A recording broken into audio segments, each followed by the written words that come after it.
Function को या तो हमें वन वन प्रूफ करना होता है या फिर ऑन प्रूफ करना होता है।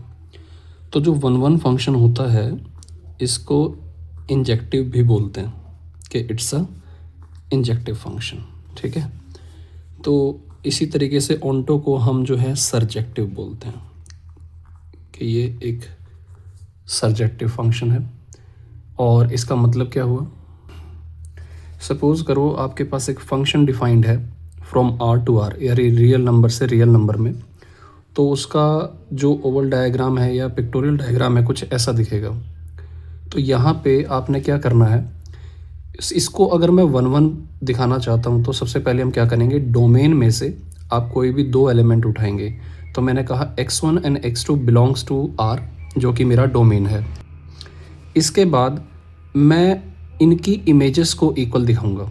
जो ये fx1 है ये को डोमेन में होगा और fx2 भी को डोमेन में होगा। ठीक है, तो इनको इक्वल रखेंगे अपनी तरफ से।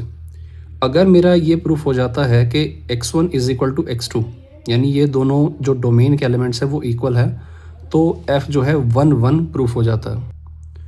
जबकि ऑन्टो प्रूफ करने के लिए हम क्या करते हैं कि y जो है को डोमेन से उठा लेते हैं, मतलब को डोमेन का एक एलिमेंट उठाएंगे और y को हम क्या लिखते हैं fx, क्योंकि x की जो f इमेज होती है या x के ऊपर जब फंक्शन अप्लाई होता है तो y मिलता है हमें। तो सॉल्व करने पे हमें क्या मिलना चाहिए, x मिलना चाहिए। अगर इस y के लिए मुझे कोई x मिल जाता है जो कि मेरा डोमेन में अवेलेबल हो, ठीक है, तो ऐसी कंडीशन में f को हम बोल देंगे ऑन्टो। और कोई फंक्शन जो वन वन भी है और ऑन्टो भी है उसे हम बाइजेक्टिव बोलते हैं। इसके लिए एक एग्जांपल लेते हैं। मान लीजिए आपके पास एक फंक्शन है fx इक्वल टू 3x+1, ये मेरा एक फंक्शन है और इस फंक्शन का डोमेन और को डोमेन दोनों नेचुरल नंबर है, यानी ये फंक्शन नेचुरल टू नेचुरल पे डिफाइंड है। तो क्योंकि नेचुरल नंबर की स्टार्टिंग 1 से होती है तो 1 से लेके आपके पास बहुत सारे एलिमेंट्स होंगे इन्फिनिटी तक। ठीक इसी तरीके से आपके यहाँ भी एलिमेंट्स होंगे। तो 1 1 चेक करने के लिए सबसे पहले मुझे क्या करना है, दो एलिमेंट उठाने पड़ेंगे डोमेन से। तो इस फंक्शन के अकॉर्डिंग जो fx1 है fx2 के इक्वल रखेंगे क्योंकि मुझे 1 1 चेक करना है। तो फंक्शन क्या था 3x+1, तो यहाँ पे इसकी वैल्यू हो जाएगी 3x1+1 और इसकी वैल्यू हो जाएगी 3x2+1। 1 से 1 कैंसिल करोगे आपके पास बचेगा 3x1 is equal to 3x2। 3 से 3 कैंसिल करोगे तो x1 इक्वल टू x2, यानी कि ये फंक्शन जो है वो 1 1 है। बेसिकली 1 1 का मतलब ये होता है कि 1 इनपुट के लिए सिर्फ 1 आउटपुट होना चाहिए और x1 इक्वल टू x2 का मतलब ये हुआ कि ये दो अलग अलग इनपुट नहीं है, ये एक सिंगल ही इनपुट है और इसीलिए इनकी इमेजेस जो हैं वो इक्वल हैं, यानी कि इनका एक ही आउटपुट है। तो अगर आउटपुट अलग अलग नहीं एक है तो इनपुट भी अलग अलग नहीं एक होगा।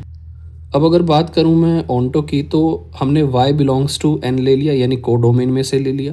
तो y इज इक्वल टू क्या लिखा जाता है fx, क्योंकि फंक्शन हमारा है 3x+1 तो ये बन जाएगा y is equals to 3x+1। अब इसकी शिफ्टिंग करने के बाद ये प्लस का इधर आके हो जाएगा माइनस इक्वल टू 3x और यहाँ पे हो जाएगा आपका 3 डिनोमिनेटर में आके y -1/3। अब यहाँ से एक चीज़ नोट करो कि क्या ये ऑन्टो बनेगा, कैसे करेंगे। देखो भाई, अगर आपका कोड डोमेन एक नेचुरल नंबर है इसका मतलब उसकी स्टार्टिंग 1 2 3 इस तरीके से जाएगी। अगर मैं यहाँ पे बाय चांस 1 रख देता हूँ y की जगह, क्योंकि y is a element of code domain, अगर 1 रख दूंगा तो 1 - 1 क्या हो जाएगा 0, 0 डिवाइडेड बाय 3 क्या हो जाएगा 0। तो 0 x इक्वल टू क्या आएगा 0, और 0 कहाँ पे, क्या नेचुरल नंबर में बिलोंग करता है, नहीं, यानी x doesn't belongs to n। तो इसलिए जो आपका ये फंक्शन होगा ये ऑन्टो नहीं होगा। अगर आप दूसरी वैल्यू भी रख के चेक करते हैं, मान लीजिए आपने क्या रख लिया, इसमें 2 रख लिया, तो 2 - 1 क्या हो जाएगा 1, तो 1/3 वो भी बिलोंग नहीं करता।